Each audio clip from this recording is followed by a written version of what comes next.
Oh! That's a good one.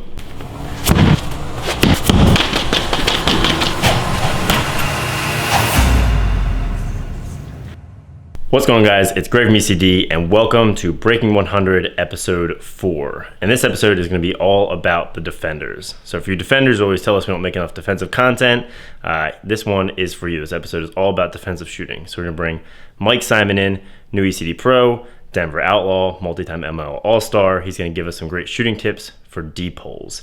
So I just got done with the workout. Now I'm going to string him up a Mirage. Usually we don't think about the Mirage when we think defender sticks. Really built it for offense, but we've had some pretty good defenders use the Mirage.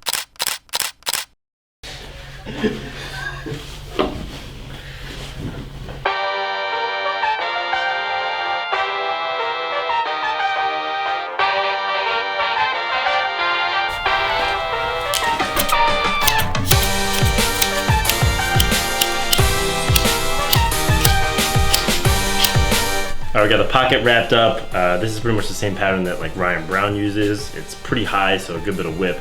I'll put the link to the tutorial down in the description. But a lot of people always ask, what do I recommend for a defender?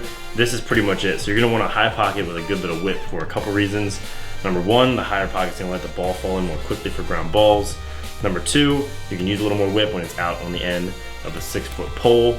And number three, that quick release is really gonna help, especially when you already have that long pole and the release is slowed down. So as quick as you can get the release with a high pocket, the better.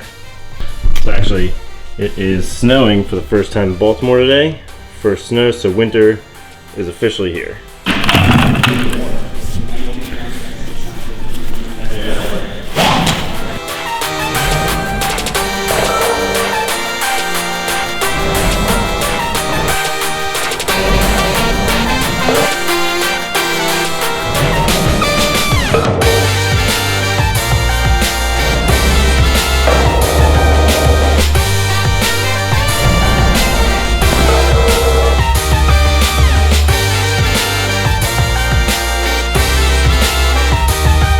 Okay, we're here with Mike Simon, new ECD Pro, Denver Outlaws, as you can see, nicknamed Tree. I don't know why they call me that. I do. No clue. It's probably specific to the size. So he's gonna give us his best deep hole shooting tips. So the mechanics for shooting with a long stick are pretty much the same mechanics you're gonna use with a short stick. The biggest thing is there's some advantages that you have from shooting with a long stick.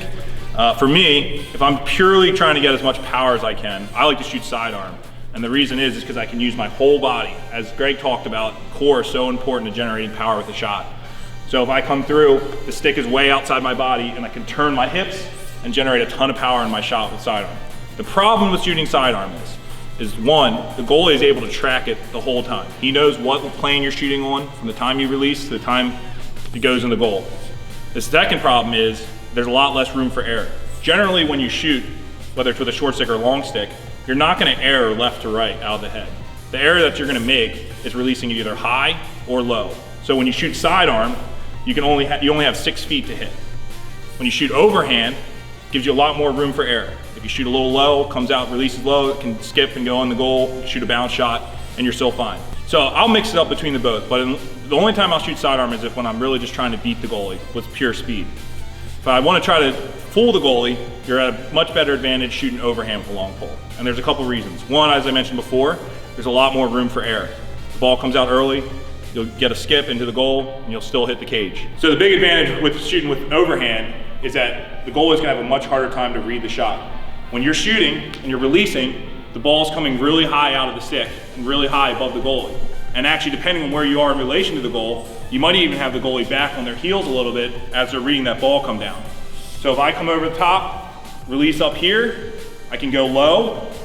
Goalie's gonna have to come all the way from a position like this, all the way down, or if you go a bounce, you can fool them to come all the way down and then beat them top off a bounce shot.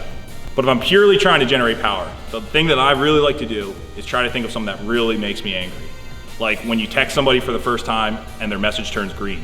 When someone comments first in the comment section. When you're transitioning and coach yells yellow. When people don't re-rack their weights. People who don't use their turn signal. People who hold the door open when you're 100 yards away. And then you have to do like that half jog, half run, like try to get there quicker. When the offense is doing shooting drills and defense is doing defensive footwork. When your goalie throws you a buddy pass. People who listen to Christmas music before Thanksgiving. When your attackman looks you off during a fast break. 98. Ooh. All right, almost there.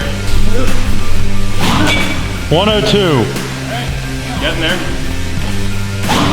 103. All right. 104. Really get angry from this point. 106. There we go. Talk about. 107. 107 though.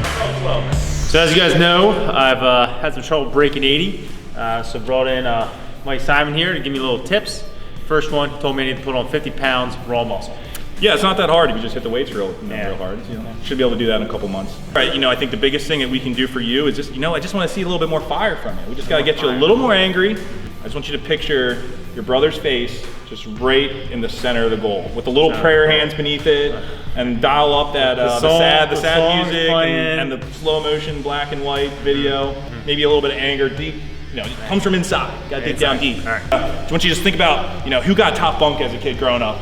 Greg did. And who was always mom's favorite? Greg was. And just who always puts the prayer emoji? Whose idea is put Greg the prayer did. emoji? Greg did. Let's move on. Let's go.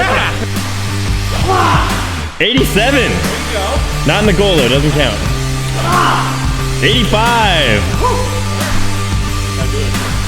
So that was actually pretty impressive. Mike did break 80 with the long pole. The real test, the real episode of breaking 80 will be with the short pole.